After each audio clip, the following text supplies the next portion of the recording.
Hi, welcome to Workcraft. It's the studio side of craft work. Today we're going to dye some fabric and yarn for a bigger project where I'll be weaving a small piece of clothing for myself. I'm going to use some natural dyes and some synthetic dyes. I can get blue out of indigo and also these like superfood powders that I've been playing around with. They kind of work. So, but they give a variation of blue, but they don't give like the bright blue that I really want. So I actually still have some sky blue left over from another project that is a Procyon dye, which is a synthetic dye, but it's like light on its toxicity scale. It's not really toxic, and it's pretty mild to the environment and to people. Okay, so while this is heating up, I'm going to dye the fabrics that I want to dye with the synthetic dye, because those have been soaking in soda ash, which is a mordant. It like opens up the fibers, and it also like changes the pH of the fabric so that this dye will stick to it. So I'm gonna pour, this is like a concentrated sky blue in this bucket. I'm gonna pour that into my little cup, and I'm gonna put this bucket back on the shelf to use for later. So here's my fabrics that have been soaking in soda ash.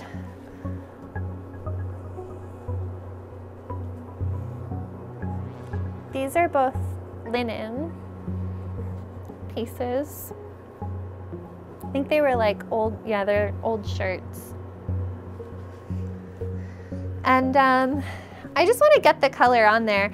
I think I'm just gonna actually dye these, like, I'm just gonna dye them all the way. Just like a fairly flat color. They won't be totally flat because this is a really small container. But you know, I like that. I like a little texture.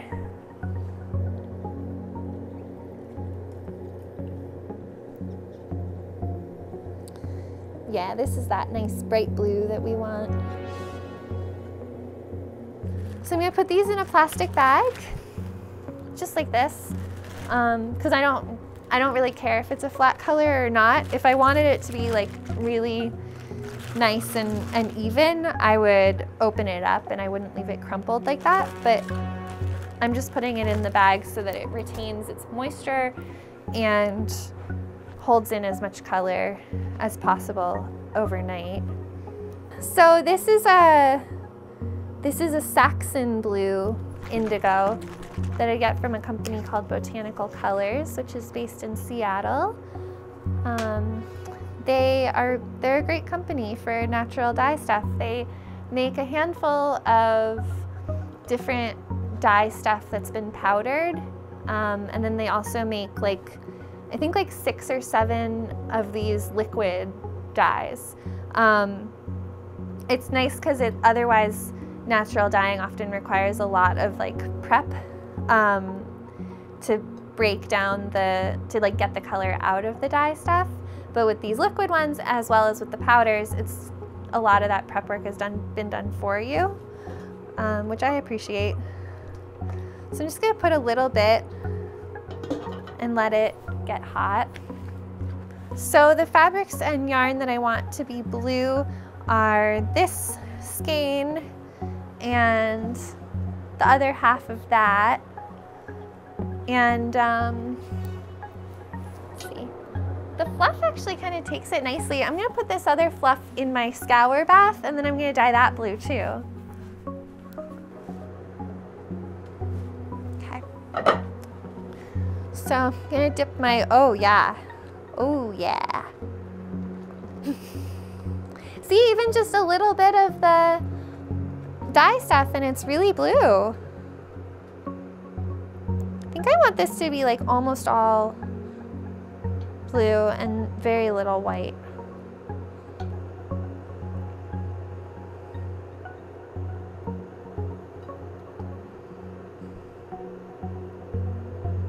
I kind of want it to stay nice and light, so I'm not gonna dip it too many times. I think that's good.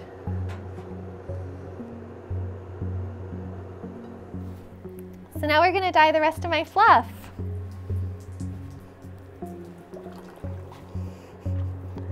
I'm just gonna put it in. Turning down the heat a lot. And I'm just gonna like, just putting it in. Oh shit, I'm gonna have to take it, oh excuse me. I'm gonna have to take it over to the sink. I'm just gonna dump it like right in here. This is so untraditional. Everything I'm doing right now.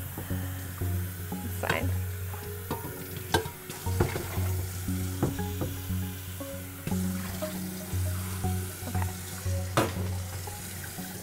And then let's just...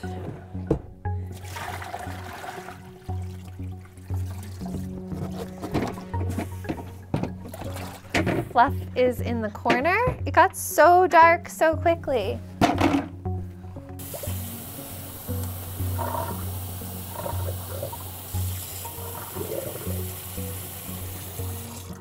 This fabric's already wet, which is good for a bundle dye. So with the bundle dye, which is something that I've already done there, you can put like plant material, or it doesn't have to be, it actually could be non-plant material too.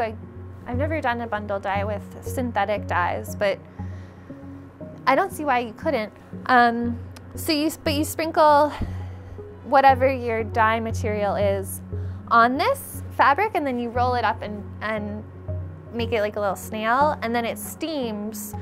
I usually leave it to steam for like 30 minutes to an hour.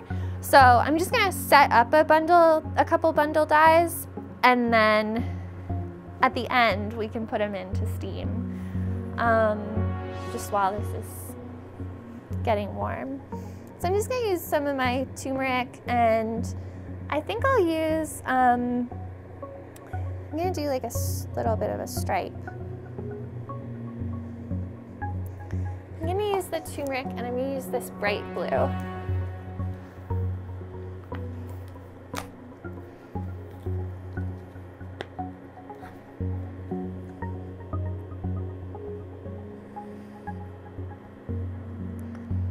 And you can see, because the fabric's wet, the powder is already kind of seeping into it.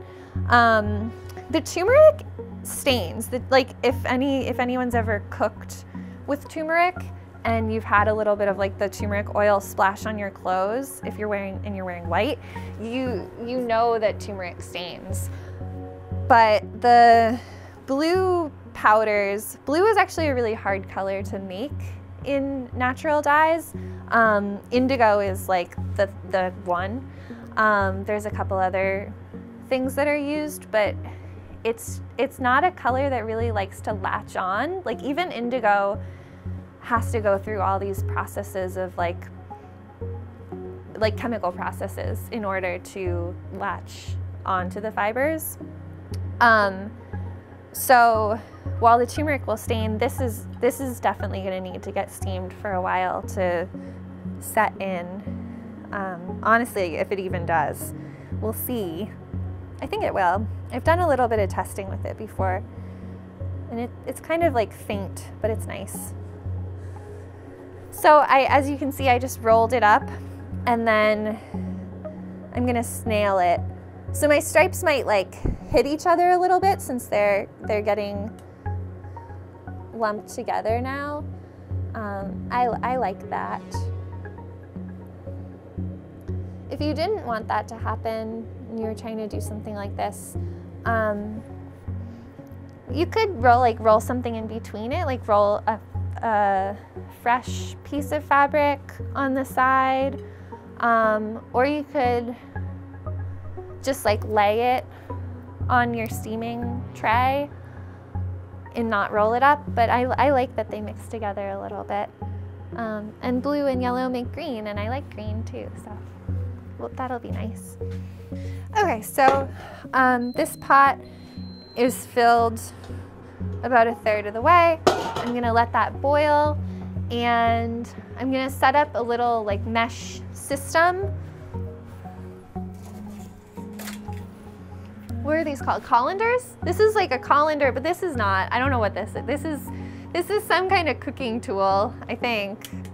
In this pot, this one sits there really nicely, but it's deep, so it goes into the water, whereas this one holds it above, but if I just use that by itself, it falls.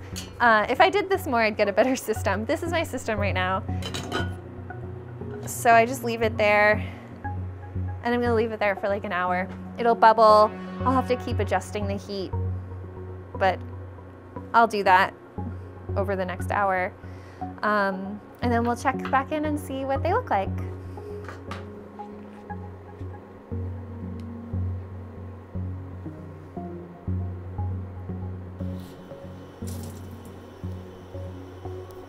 Okay, so this has been steaming for about 30 or 45 minutes, and I think it's ready.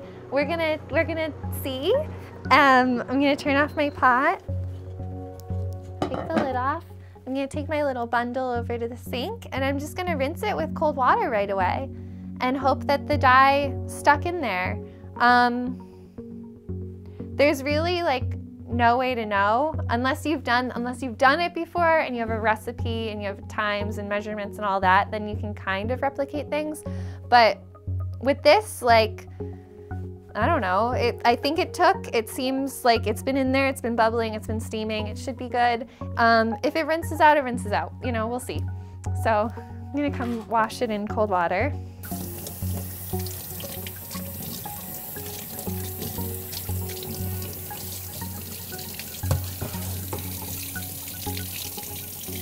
Looks like some of the dye is coming out, but not much. It's pretty good. It's pretty cool. And yeah, I'm gonna unroll it. Keep rinsing as I go, just like any of that extra dye powder. A lot of turmeric is actually coming out. I think I really loaded that on. So yeah, that turned out really nicely. I like the way it looks. And that's all the dyeing I'm going to be doing today. So I hope you enjoyed it. If you have any questions or things to say, you can leave those things in the comments below. And if you enjoyed this video, you can press the button that says subscribe, or you can actually click on our logo, which is in the video, and that'll also let you subscribe. And then you can see more of these videos, and you can also see live streams of Mike and I walking around the city. So thanks for watching.